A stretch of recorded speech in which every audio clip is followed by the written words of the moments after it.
Hi and welcome back to my channel. My name is Delphine and today we are going to review a little book. If you want to be more productive, more creative and feel good about it, like feel good through the process, then you're in the right place. This is the right video for you because we're going to review and see some of the key points from this book, which is called Feel Good Productivity, How to Do More of What Matters to You, from Ali Abdaal. And it is an amazing book. I've been taking notes. I have here my little notebook so that I don't forget to tell you anything. And just to give you a short summary, which is for me what got me hooked into it.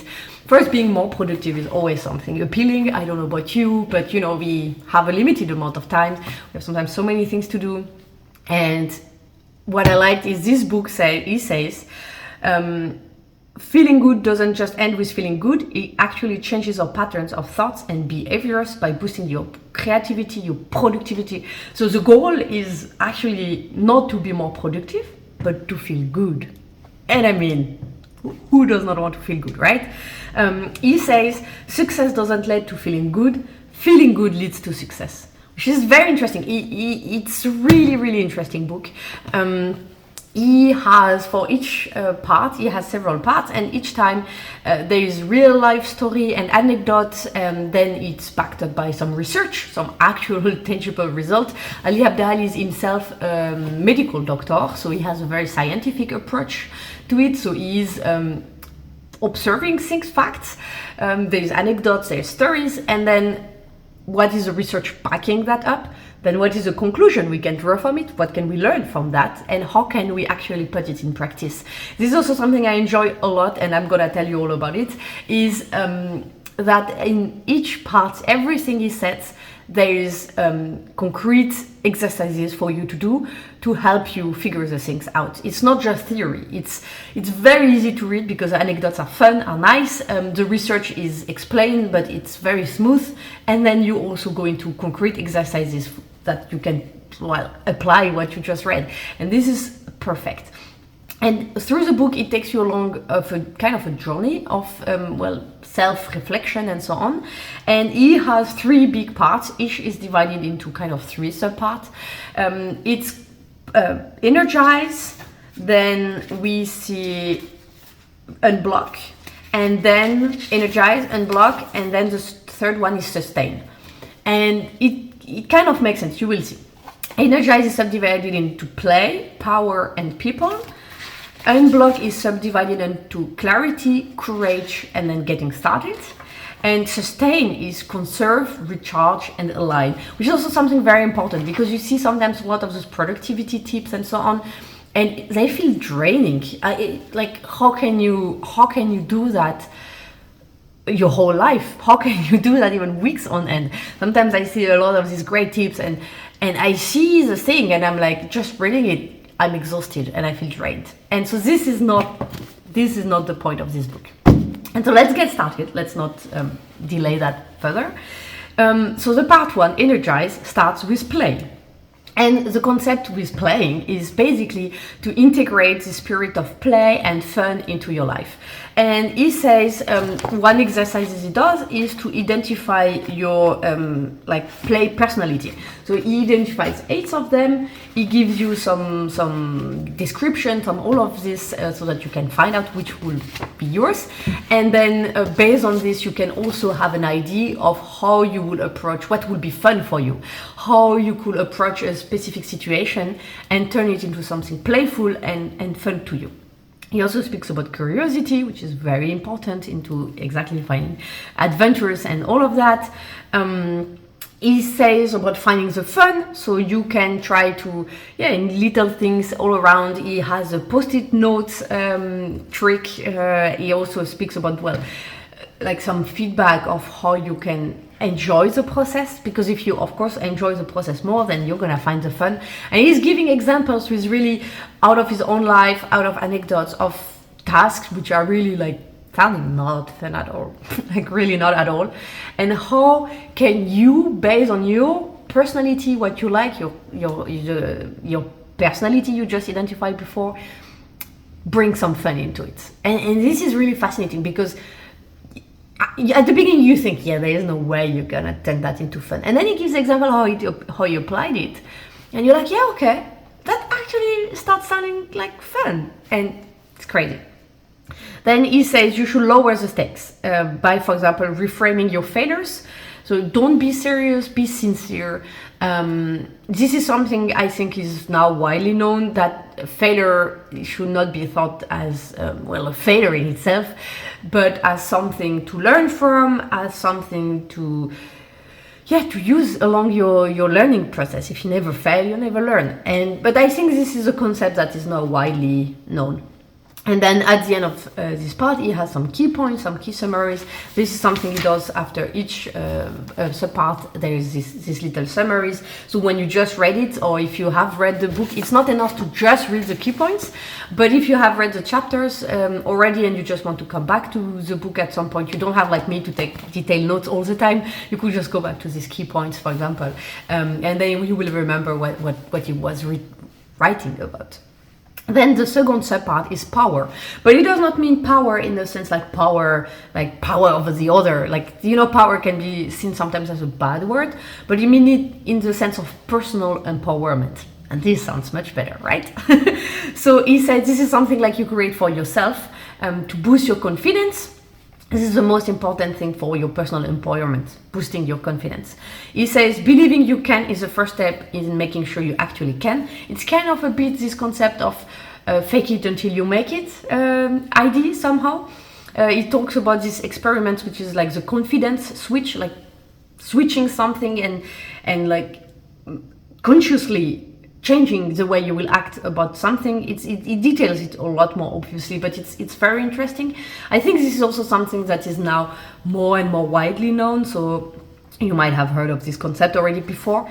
Then the other experiment he does here is called the social model method, and it was very interesting. He said he found that his sense, I'm gonna quote him, I found that my sense of confidence increases substantially when I read books, listen to podcasts, or watch videos with stories of people succeeding in the areas in which I want to feel more empowered. So it's a social thing, right? Just by looking at other people succeeding in what he wants to do, you feel more empowered. You feel like, okay, if they can do it, I can do it. Like, why not, right? And this is also very interesting. Then he has the second subpart there, which is level up your skills. So it's learning through doing. He speaks about what he calls the Shoshin approach. Sorry for my accent. Which is like approaching things with a beginner's mind, where you will be more willing to just experiment and try and learn a lot of new things. He also speaks, this is also very interesting, about what he calls the protégé effect. And he say when you take a protégé, a mentor role or anything, and you teach someone, you actually also learn through it. And you don't have like to impose things on the other people. You just have to be a guide. And it's a give and take situation, I've heard that very often also from people which are doing mentoring and so on, that while they teach a lot, they also learn some things through the relation. And this is very interesting. So it's also a way to level up your skills, which in turn increases your personal empowerment feeling. Then, and this is, I think, something extremely interesting and extremely important for motivation. So at least that's something that resonated a lot with me. This next part is take ownership of your work. And intrinsic motivation versus extrinsic motivation. So extrinsic motivation is like, hey, if I do that good, I'm gonna get more money, or it's like something external, like you're gonna get an external kind of reward. Whereas intrinsic motivation is more like, hey, I want to do it because it feels good, because it aligns with my value. Like, I don't care if I don't get any external kind of reward out of it. I do it like for myself somehow. And this intrinsic motivation basically is stronger and more effective than extrinsic motivation. So he says, lasting motivation comes from within. And one way is to own the process. It's not, and again, he gives a lot of examples from also tasks in his life where you are like, but this is boring. What's the point of this? And you cannot change the what. Most of us cannot change the what. But what you can change is the how you're going to approach that task. And this is very different. It really changed, like you take ownership, like you cannot choose what you do, but you can choose how you're going to do it. And there you get like kind of power back. Own your mindset, change your mindset also from I have to do this boring task, blah, blah, blah, to you choose to do it. Hey, you know what? I'm choosing to do this task because it brings me closer to my goal, because of this, because of that. Find something. And this is also very important. And this is something, I don't know, again, if you've noticed that, but for me, it resonates a lot. This is something I was already somehow trying to do, this have to choose to. It really has a huge impact. And then the third thing is people and relational energy. And this says find your scene. And it talks about the experiment of the comrade mindset, like working in parallel and working together. It's super important. Like if it's just a lot of people in different rooms all working towards things but having zero contact, zero idea about what the other things are doing, is less effective than people actually working together. I think this is also a concept that's already quite known, but the second experiment was quite new to me. It's called Find Synchronicity. Even so it gives an example from an experiment he did, and I'm gonna quote him again. Even though we're all working on different things, working in tandem with others has huge impact on ability to focus and helps feel better. So he took the example of, for example, when you want to study and you will go somewhere where everybody is studying too. And then, you will have like this group effect kind of that will help you stay focused. I think this is also a concept that is mostly known. I've seen the other day, I had a YouTube suggestion for a video. It was exactly that, watching someone studying for like 1 hour. And I think it taps exactly in that effect. So if you have sometimes difficulty concentrate or so on, maybe look also for this either place where you could go where people are working, or maybe also some kind of videos like that. This could be also helpful. He talks again, feel the helper's high, giving and receiving help. This is again a bit also like what we just talked about before, where random acts of kindness, ask for help from others. There's a give and take, and there's huge learning and exchange, and it really helps you be more productive and focused. Over-communicate the good, self-reinforcing positive interactions. And he says there's 4 different response types. Let me see if he has a little scheme here. Yeah.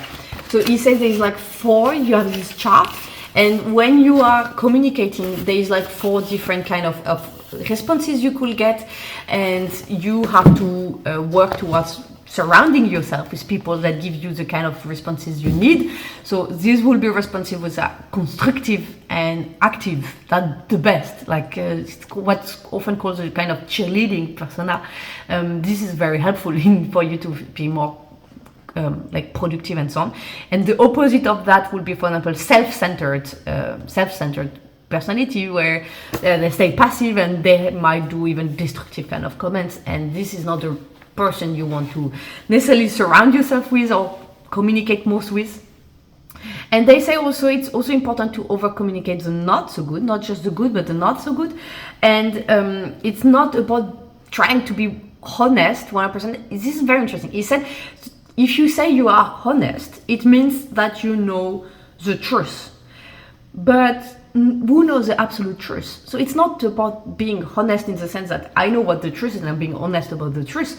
It's about being candid, because we don't know the absolute truth. And this I found very interesting also, the change of word, honest to candid actually. So he says be objective, use non-judgmental terms. I think this is also practice, this is well known. Be tangible even with bad results, and offer a solution. Don't focus on the problem, focus on the solution. And this is a very nice way to, use the people part of the skill. And that was it for the first part, play. The second part was about unblocking. So with clarity, courage, and get started. And the first part is about clarity. And I found this part, unblock, to be really extremely also interesting, because it says, so sometimes that's what I've been trying to do. When you don't feel productive, you have things to do, you feel like you're procrastinating. And what do? You try to motivate yourself sometimes with external things when you kind of struggle in finding this internal intrinsic motivation, I try to be like, hey, I'm gonna do that, and I'm gonna reward myself with this or that. Sometimes it works, sometimes it does not. Another trick is discipline. You're like, hey, you know what? I'm gonna do that. I'm gonna pursue. Like, I need willpower. Sometimes that fails too. And he says that, yeah, some situations are blocked. These classic motivation, discipline things are not working, and you need to unblock the situation. And he said one of the first things is to seek clarity, because when you have uncertainty, uncertainty leads to anxiety, which in turn leads to paralysis. And then you don't know where to start, you don't know how to start, and then you end up doing nothing. Because uncertainty, anxiety, paralysis. And he says, so the first thing to do is to remove this fog of uncertainty. And to do that, you can ask why. Find the purpose, find the end state. He says using commander's intent. So you start from the end result instead of defining extra every step.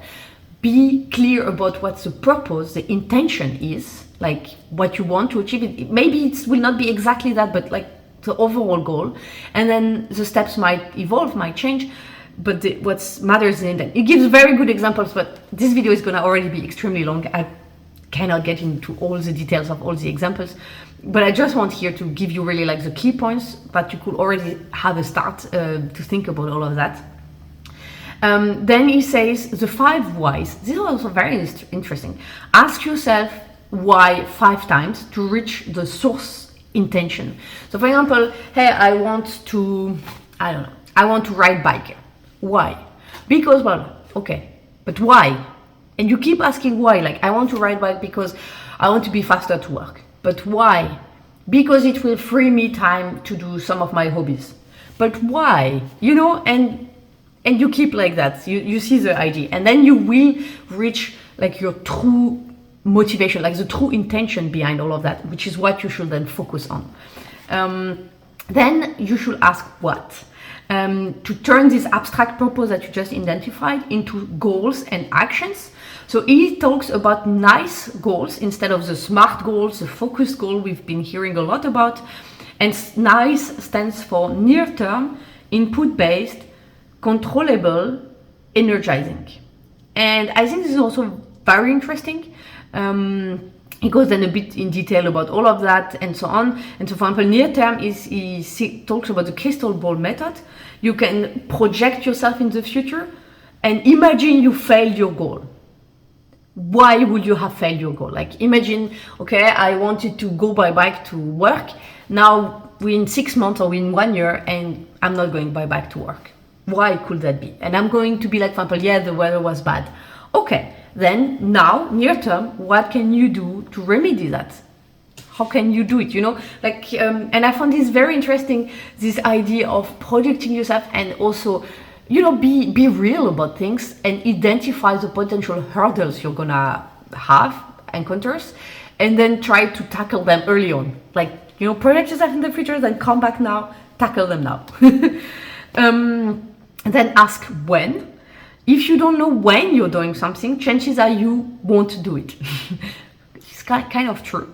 And this was very interesting. So he says implementation, intention, set up triggers. So for example, when I stand up, I will meditate 5 minutes. And then when you stand up, you will meditate 5 minutes.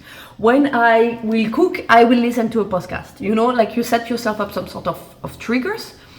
And also something which is very interesting, and I've been hearing not so long ago also some content creators talking a lot about it, which was time blocking. There is an Instagram account I follow, she's called Valeria Lipovetsky, she's I think very famous, and they launched recently something called Creator Method, which is also very interesting, a lot of insightful thing.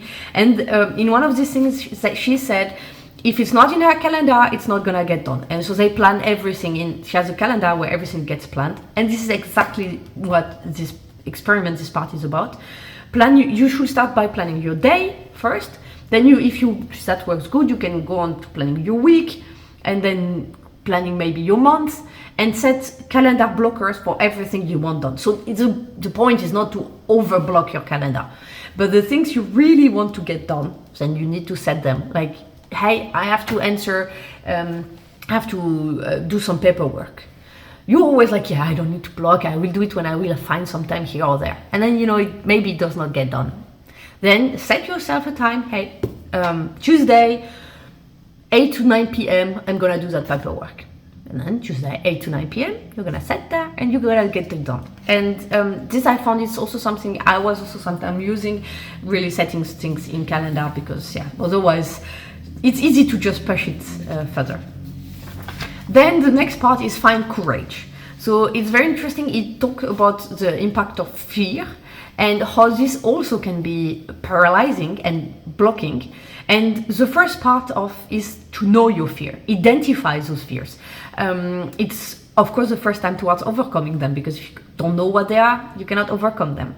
So it talks about the emotion labels, so putting your feelings into words to increase self-awareness and reduce the rumination in your head.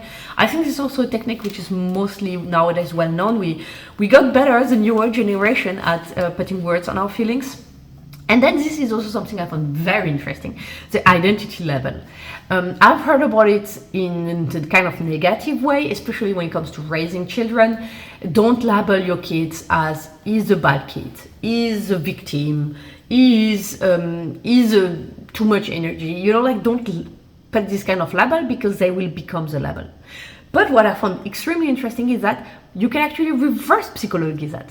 The same way that bad labels could work like that, then put yourself good labels on. Set yourself, for example, hey, I'm a creative person. And labels become self-fulfilling prophecies in one way and in the other. And you have first, it will also change the way you will see yourself and think about yourself. And so if there is an area you're struggling, something related to your fear, then set yourself a good label to offset that. I found this mind-blowing. I don't know if you knew about that, but it was very interesting for me. Now that you know your fear, the next part is to reduce your fear. So he has 10-10-10 rule. I think I had already heard about this. Maybe you also have to. It's to help you gain perspective, to help you reduce this fear. The concept is to ask yourself, will this matter in 10 minutes? Will this matter in 10 weeks? Will this matter in 10 years? For example, I don't know, now you just, I don't really have an example coming to my mind, but you know how you have little situations in life and sometimes you feel like you're making a mountain off of your feet and you're like, but ultimately if you're like, okay, maybe this will still matter in 10 minutes, but in 10 weeks, will it? And in 10 years, will it really? And most of the time, it actually won't. And this is very interesting, and I think this is also a very nice tool I want to teach my children while they're growing up, when they're teenagers, because when we are teenager, everything feels like the end of the world. It's normal, it's teenager brains, but I think this is an extremely useful tool to gain perspective, and at every age almost. Then the confidence equation. So he says also to reduce your fear, that you don't actually need to feel confident to get started. Why we often put ourselves too much, it needs, I'm not perfect. No, it's fine, just get it done, just get started, just do it, and you will see it's not that bad, and what you were fearing is actually not that terrible. And then overcome your fear. So change the way you see yourself. So they say stop spotlighting. Again, this is something I think that should be extremely useful for everybody. I think we are hearing more and more about it, and I think it would be also very helpful for teenagers. Everyone is mostly concerned about themselves. They're not thinking about you. No one cares.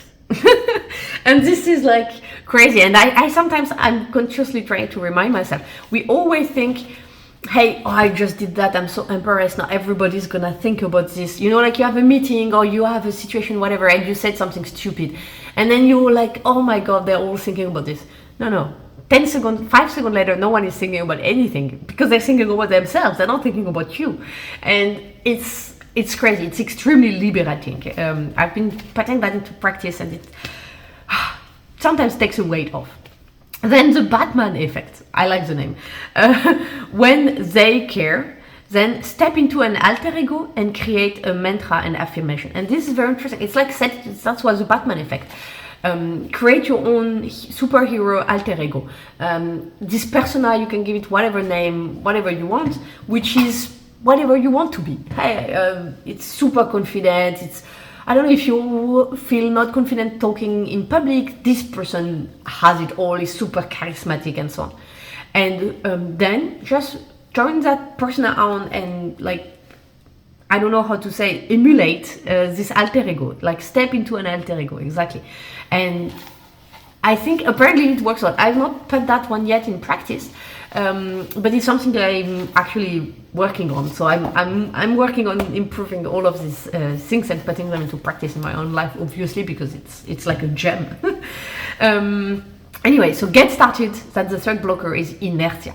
It takes more energy to get started than keep going. This is actually a law of physics. And so how do you do that? And it's very funny because for this first part, he also still draws from the law of physics, and he said reduce friction. Like frictions will increase your inertia, you won't be moving so good. And for that, he says you can reduce your environmental friction and tweak your environment to make the thing you want to make a start on the most obvious default decisions. And make the thing you don't want to do the more difficult decision. For example, he was saying, he takes this example, he wanted to learn the guitar, and he was like never really doing it because his guitar was stuck in a corner and he was never really actually seeing it. What did he do? He moved his guitar in the middle of his living room. And then it becomes the most obvious default decision. If he's like, yeah, what do I want to do? Well, my guitar is just there, I'm gonna grab it. Instead of defaulting to something else which might not be what he wants to do. For example, scrolling on his cell phone or something like that. Yeah, and he says you could make that more difficult to do by, he talks about some apps, for example, where before you open some app, so if you have a problem with social media, before you open Instagram, it could set a 5-second timer and be like, do you really want to do it? If you really want to do it, you just wait the 5 seconds and that's it. But sometimes when you just do it by default, then you're gonna realize, yeah, actually, well, I could just grab my guitar, which is just there next to me. So make more obvious the things you want to do and make more difficult the things you don't want to do. Like I have colleagues, I know they've uninstalled some apps from their phone and things like that. And I think he also talks about it in his book as a way a bit more extreme maybe. Then it becomes harder, because if you want to do it, you have to reinstall the app, you have to log in again, and then you really need to be wanting to do it, and it's not just a default thing. Then reduce emotional friction. And he say 5-minute rule, start working on a task and then decide. That's what I wrote. That's not what he says, it's my short thing. He says sometimes you don't know, you're not so sure, you're like, oh, you say, you know what, start the task and set yourself a timer. And after 5 minutes, if it's really that, you really don't like it that much, then you stop. You really have to give yourself the ability to stop. Otherwise, this thing loses its power. And he says that most of the time he finds out that, well, once he got started, yeah, he actually finishes the task because, now he got it started. So, and this is also, I think, a very nice thing if there's something you really want to do and has been bugging you and blocking, because it's something very easy to set up, Then take action is the next subpart. Turn your thoughts to concrete actions and steps. Define the next action step. Like simply, what's your next action? It can be something very simple. It does not have to be a crazy thing. Like you want to exercise more. My next action is to grab my gym towel and put it in my bag. Then the next action will be put my gym clothes on. Like, hey, I want to be reading more. Well, the first action will be go to my library, go to where your books are, pick a book, open a book, like small steps. No, you just subdivide it and track your progress. It provides tangible evidence that you're moving towards your goal. So it depends, of course, on what your goal is and how you want to do it. But this is, I think, very nice also. Like you could write some milestones you've reached, some new things you've done. Hey, for example, you want to learn an instrument. Hey, today I managed to learn these things, or I managed to do half of it, or you know what, I managed to do this part, which was just this tiny part, but it was difficult. That's the progress. And then, little step by little steps, you're gonna reach your goal. And it's the same. For example, I have this when I don't know if you're someone who does big to-do lists, but for me, then I like sometimes when I feel like I have too many things, I like to write them down, because first it will take them out of my brain and I will stop ruminating about them. And then, this feeling like when you tick them and you see the progress you're making, And that's exactly about this psychological effect. Then third subpart is support yourself. Find ways to encourage yourself and keep progressing. So here he says find an accountability buddy. So this is, I think, a concept that's quite known also. Starting something alone is much more difficult than starting it together. There's kind of a sense of duty. So a lot of people are doing this. I'm not so good at it, to be honest. I find it sometimes, for me, it's more of a hurdle, actually. But I know a lot of my friends, they do that. Hey, they want to start doing sports. They will find someone who wants to do the same sport with them, and they will go do it together. Hey, they want to be studying for this. Let's find someone that's studying for the same thing, and let's get it together. And the other one will keep you accountable. And they said some of the qualities you should look for in a best buddy are someone disciplined, because yeah, you need to be both doing it. He should not be dragging you to the bottom. Challenging, again, then you help each other grow. Patient, supportive, and constructive.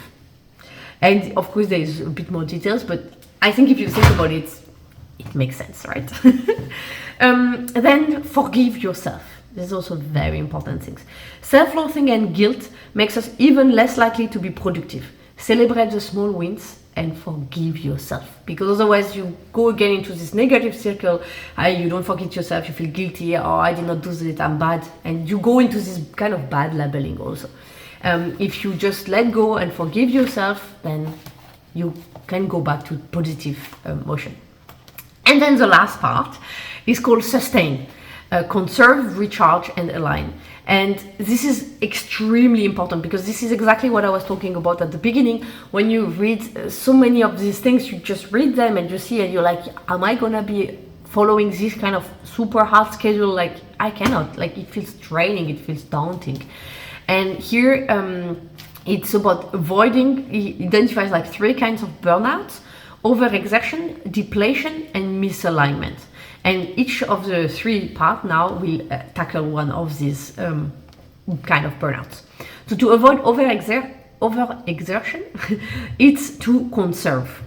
And by that, it means sustainable productivity to avoid burnout. So overexertion burnout is when we sprint all the times, so we need to do less so we can unlock more. So like we can recharge our energy and then we do more. Because when we always like sprinting all the time, we actually overexert ourselves and then we're actually less productive. Does that make sense? So there's 3 subparts. The first one is to do less, simply do less. Innovation is saying no to 1,000 things and focus on one. So you don't need to be doing all of them. You need to focus on the one that matter. Be careful about overcommitment. The energy investment portfolio is the experiment is doing. So he tells you to do 2 lists. Let me show you. A list A, which is about like what your dreams are, and a list dreams, hope, ambitions, and the list B, which is about your active investment. So he gives an example. He gives these 2 lists. He says it's normal that your dreams, hopes, ambitions can be as long as you want, and your active investments should be short, because well, you don't have unlimited energy. And you can try to make basically your active investments you choose match something that could help you progress towards your dreams and hopes. And by having the 2 next to each other, it's very easy to see it. If you're investing your time, your limited time and energy into something like unproductive towards your goals or not. That's you recognize the limitation of your time. Then the power of no. And this is very interesting, because it's something I was talking about also not so long ago regarding fashion, actually making choices. And I think this applies to all kind of choices in life. And he said, if it isn't a hell yeah, then it's not worth doing or buying if it's shopping.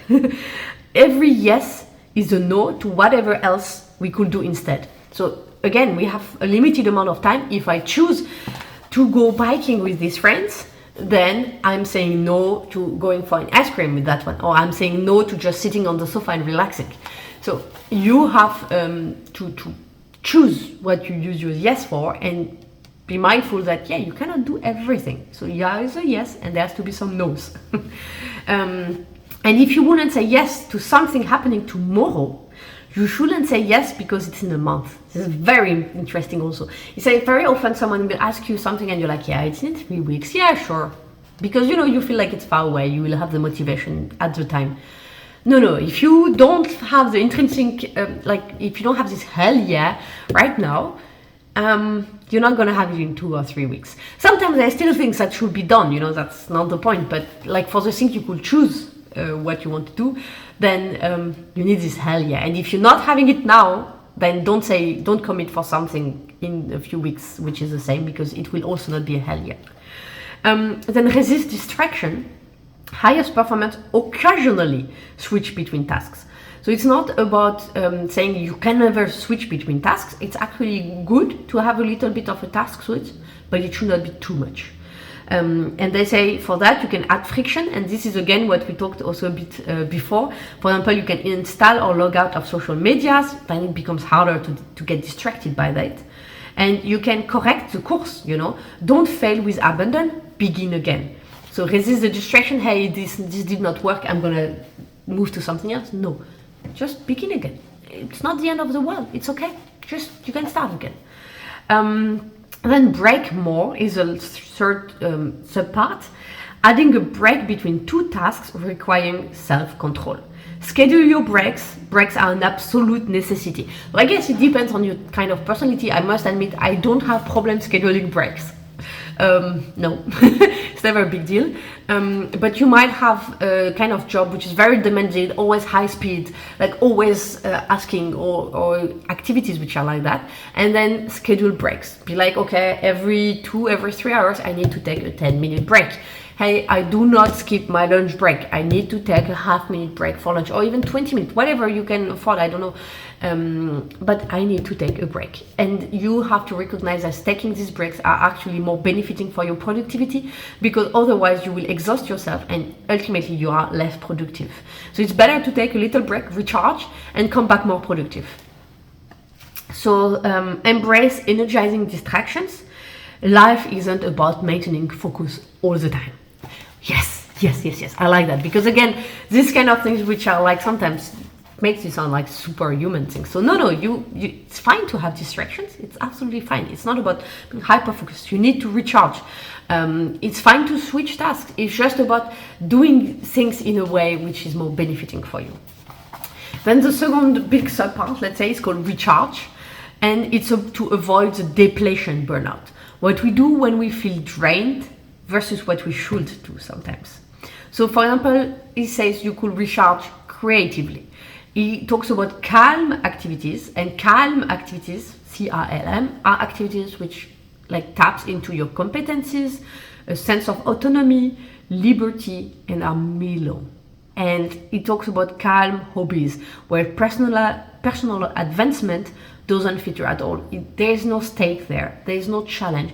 It's just really an activity you're doing just for yourself. There is no, you don't care. It's not about being good at it. It's just calming, mellow, recharging. And then there is also calm projects. The projects, in contrast to the hobbies, have a clear goal. There is something you want to achieve. It's best if you don't do it with and around people, because you can also then tap into this people thing we talked about before. But the difference, you have hobbies where there's really no stake, no goal, nothing. And then you have projects where you want to achieve something. But again, you pick projects which are calm.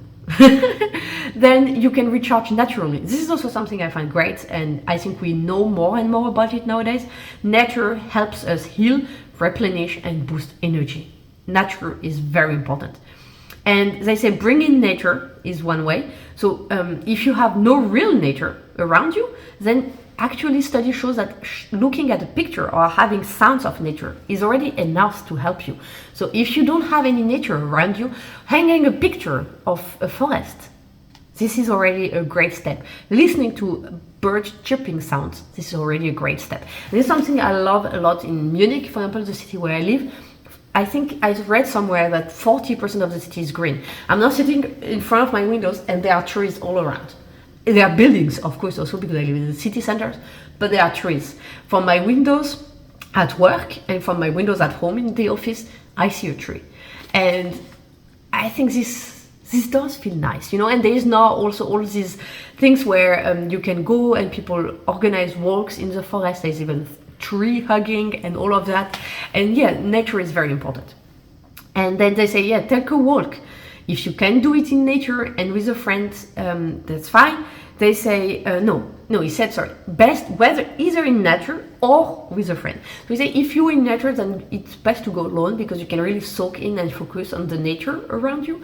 And if you don't have so much nature around you, then you can go with a friend, because then you still tap into like the people energizing effect, and maybe there's a tiny bit of nature.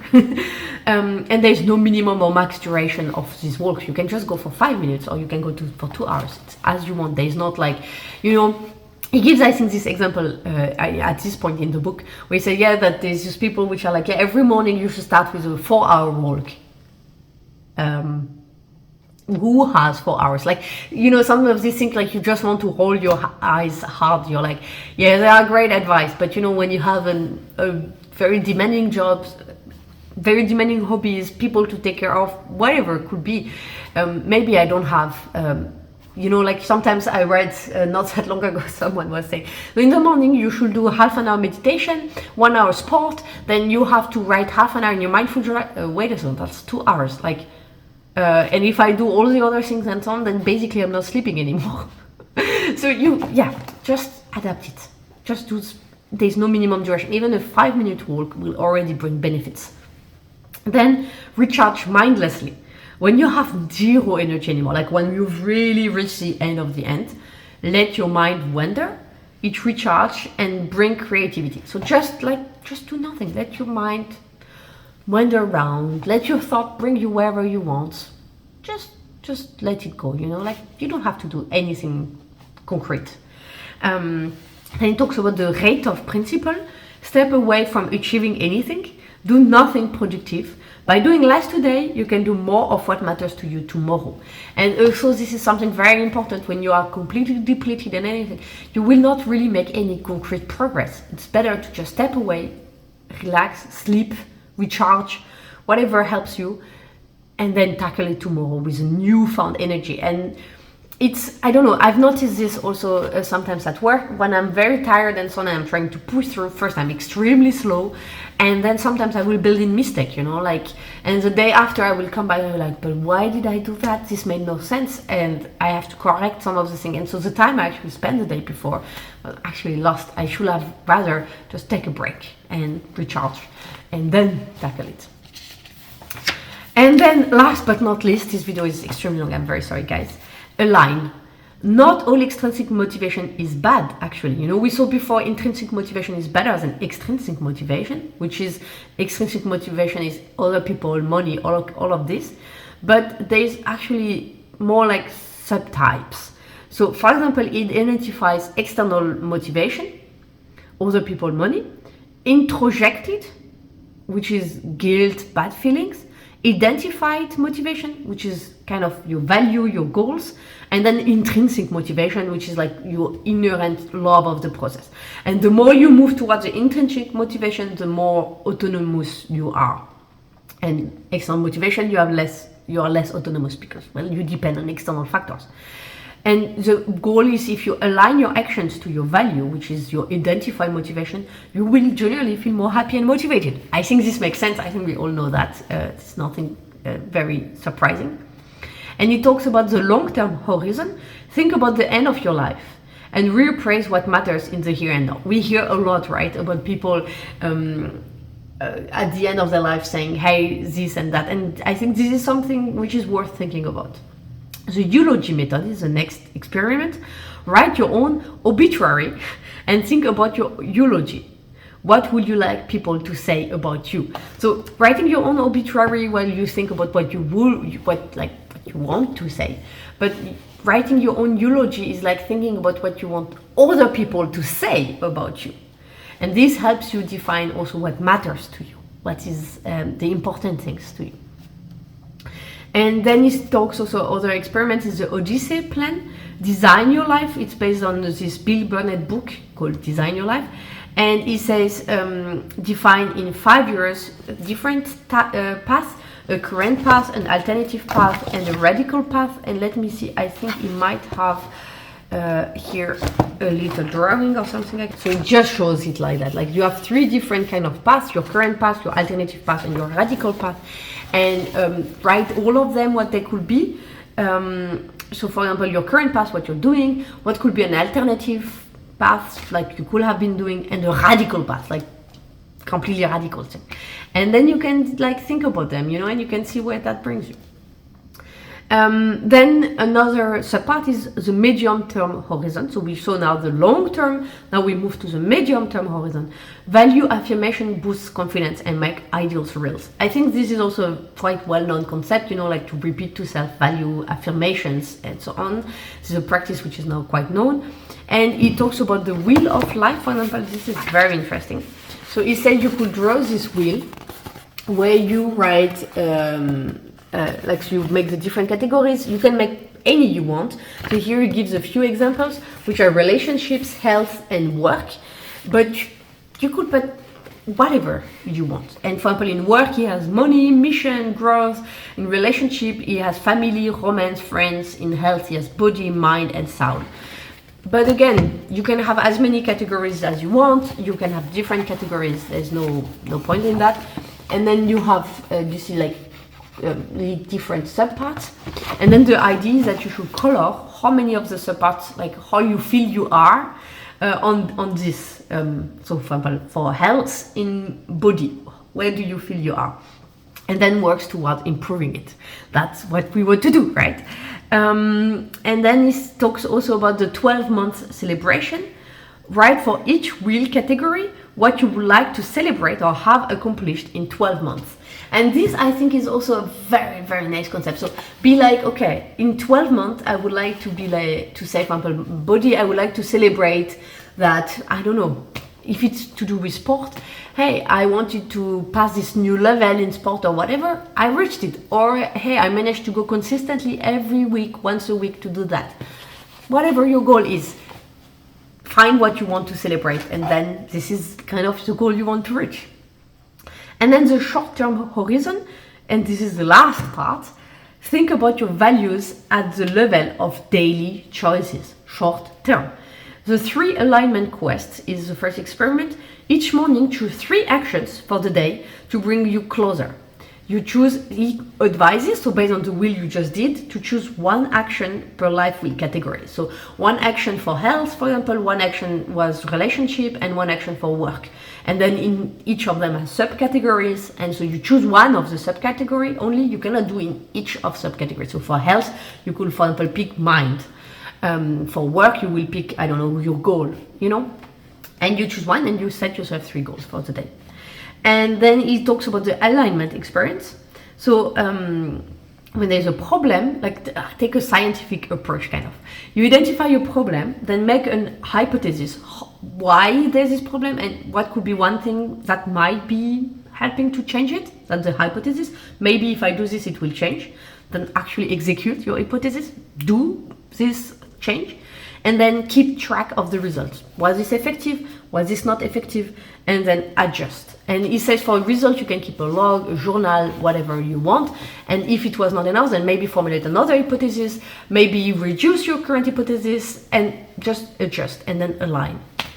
And that's it, guys. I'm sorry, this video is again extremely long. I'm not going into complete details. I can only recommend you, if this felt interesting to you and you want to know more and read more about all these really fascinating examples and anecdotes he's citing, then I can only recommend you to go and buy this book. It was incredible. Really, I've been learning so much with it, and I really like that. As you could see, it's a lot of concrete experiments that you can set in practice, concrete action points that you can do. I don't have particularly a link for this book. I think it's also probably available in digital format.